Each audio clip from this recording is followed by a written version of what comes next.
सुबह से ही social media sites पर आसाम के सीएम और एजुकेशन मिनिस्टर का ट्विटर हैंडल से किया गया ट्वीट वायरल हो रहा है, जिसमें यह दावा किया जा रहा है कि बीएड अभ्यर्थियों को माननीय सुप्रीम कोर्ट के फैसले के बावजूद प्राथमिक में पात्र मान लिया गया है। इन सबके बाद से सोशल मीडिया साइट्स पर एक प्रश्न सबसे ज़्यादा जो गूंज रहा है वो ये कि क्या सुप्रीम कोर्ट के फैसले के अगेंस्ट में जाकर के कोई राज्य सरकार बीएड को पात्र कर सकती है अथवा नहीं, क्या वो उसके अधिकार क्षेत्र में है? क्योंकि जिस प्रकार से सोशल मीडिया साइट्स पर माहौल बनाया जा रहा है वो सिर्फ और सिर्फ अभ्यर्थियों के मन में भ्रम की स्थिति पैदा कर रही है।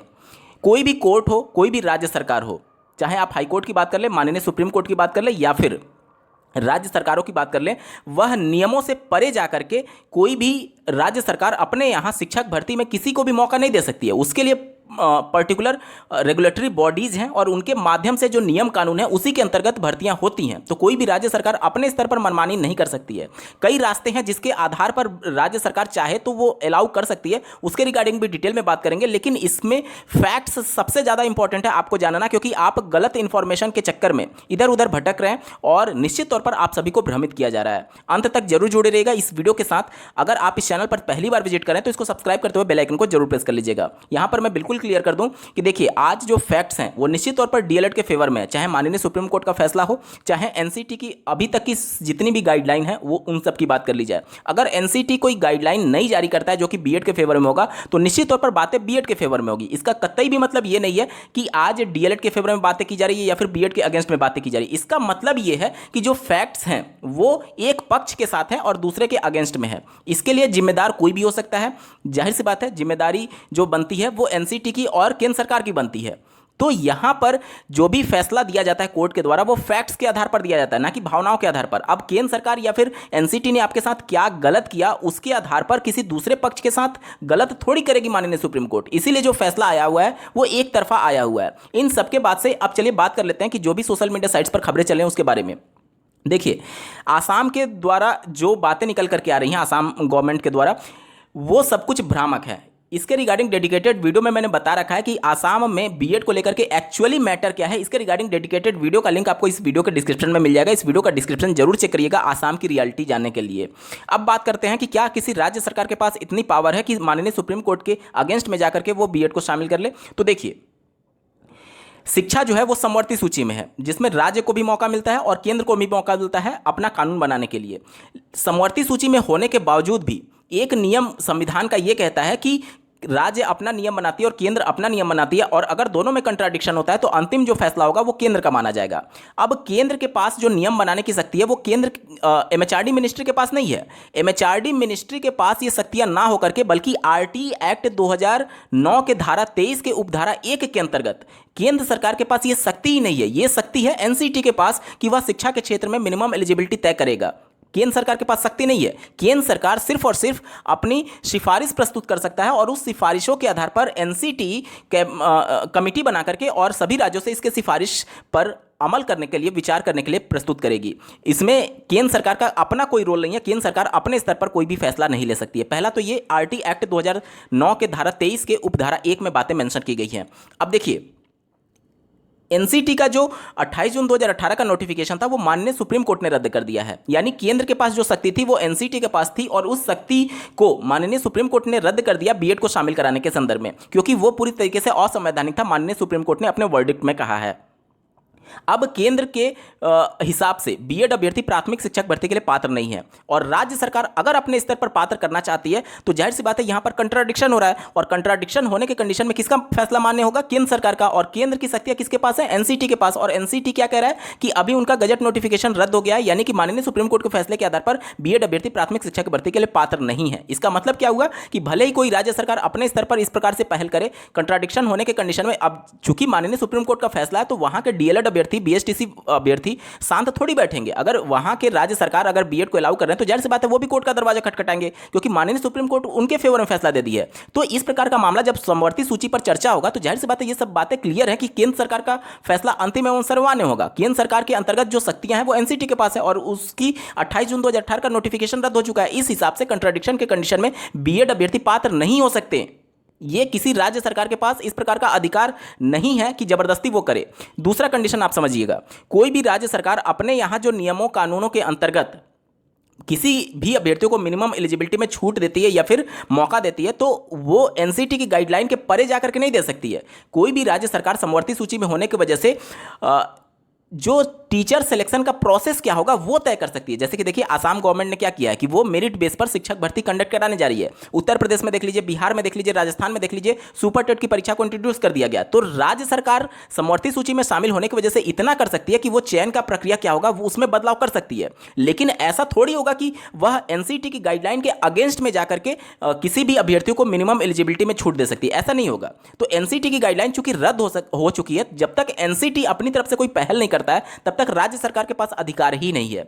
एक कंडीशन केवल बचता है जिसके आधार पर राज्य सरकार अगर चाहे तो वो बीएड को अलाउ कर सकती है। वो क्या है?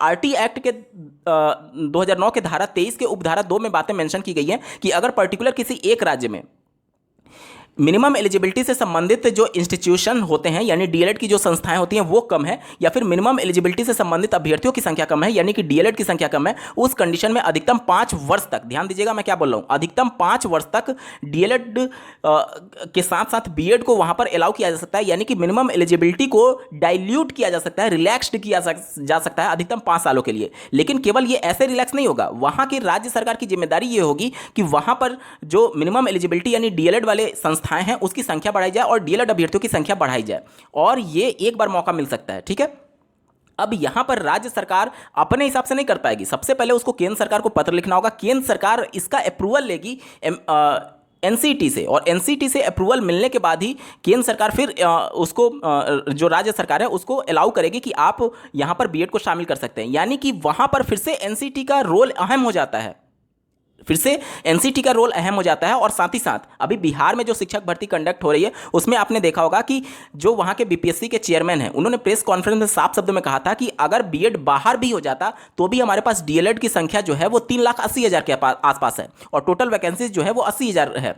आप मोटा मोटी 4 लाख भी मान लीजिए तो 5 एक सीट के सापेक्ष 5 अभ्यर्थी वहां पर फाइट कर रहे हैं। केवल डीएलएड की बात करें तो वहां पर अगर सीटों के सापेक्ष 5 गुना डीएलएड अभ्यर्थी हैं तो उनको वो मोर देन सफिशिएंट मान करके चल रहे हैं। तो वहां पर राज्य सरकार के जो अगर इस प्रकार का जबरदस्ती भी करना चाहेगी तो जाहिर सी बात है डीएलएड अभ्यर्थी इसका विरोध करेंगे, और डीएलएड अभ्यर्थी जब विरोध करेंगे तो जाहिर सी बात है ये सभी प्रावधानों का फिर से एक बार माननीय कोर्ट आरटी एक्ट के धारा 23 के उपधारा 2 में जो बातें मेंशन की गई है, मिनिमम एलिजिबिलिटी से संबंधित अभ्यर्थियों की संख्या कम है या अधिक है, उसकी जांच कर सकता है। यानी कि ये इतना आसान नहीं होगा, ये इतना आसान नहीं होगा, ये सभी चीज़ें आपको कानूनी प्रक्रिया से होकर ही गुजरना पड़ेगा। और वैसे भी जो आसाम में बातें चल रही हैं वो पूरी तरीके से निराधार हैं। आप इस वीडियो का डिस्क्रिप्शन जरूर चेक करिएगा, वहाँ पर बीएड अभ्यर्थियों को शामिल किया गया है नहीं, आपको पूरा रियलिटी पता चल जाएगा। ठीक है, चलिए अब इसके बाद से आप देख लीजिए माननीय सुप्रीम कोर्ट के बाद के फैसले के बाद से आप लोग देखे होंगे कि कई हाईकोर्ट के द्वारा जो बीएड अभ्यर्थियों की एलिजिबिलिटी से संबंधित फैसला दे दिया गया है और उनके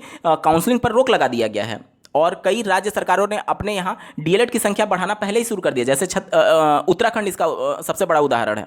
तो आप देखेंगे कि माननीय सुप्रीम कोर्ट के फैसले के बाद ही बिना एनसीटी की गाइडलाइन का वेट किए सभी राज्य सरकार अपने स्तर पर इस पर एक्शन लेना शुरू कर दी है, क्योंकि एनसीटी माननीय सुप्रीम कोर्ट से अगेंस्ट में जाकर के कोई इस प्रकार का कुछ कृत्य थोड़ी करेगी। आप लोगों ने देखा होगा जब माननीय पटना हाईकोर्ट ने एनआईओएस से डीएलएड अभ्यर्थियों को पात्र माना था तो एनसीटी ने इसके संबंध में एक नोटिफिकेशन निकाल दिया था तुरंत उस समय।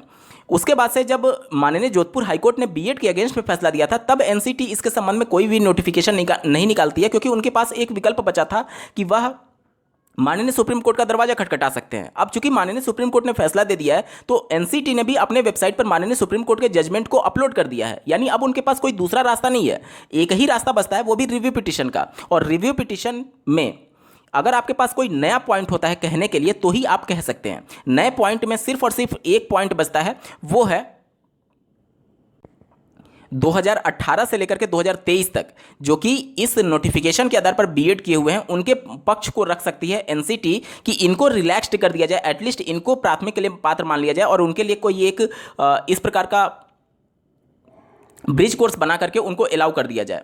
यहां पर एनसीटी अपने ही जाल में फंस जाएगी। जब आपको पता था कि इस प्रकार की चीज़ें असंवैधानिक है तो फिर आपने इस प्रकार का नोटिफिकेशन क्यों निकाला था। तो ये सभी बातें एनसीटी को झेलनी पड़ सकती है और निश्चित तौर पर एनसीटी भी रिव्यू पिटीशन अभी तक इसी वजह से नहीं फाइल कर रहा है क्योंकि उनको पता है कि ये सभी चीज़ों में दम नहीं है। आप लोग जानते होंगे कि रिव्यू पिटीशन फाइल करने के लिए 30 दिन का ही केवल समय होता है। अब 30 दिन में 11 अगस्त 2023 को फैसला आया हुआ था। आज अगर हम लोग बात करें तो 26 तारीख है, 15 दिन तो वैसे ही बीत चुके हैं। अब मात्र 15 दिन शेष रह गया है। 15 दिन के अंदर अगर रिव्यू पिटीशन फाइल हो जाता है तब तो ठीक है, अन्यथा की कंडीशन में रिव्यू पिटीशन का भी ऑप्शन हाथ से निकल जाएगा। अब एनसीटी अगर चाहे तो सही तरीके से इसके लिए कानून बना करके बीएड को अंदर कर सकती है, जो कि माननीय सुप्रीम कोर्ट ने कहा था कि आपने जो कानून बनाने की प्रक्रिया है वो गलत है।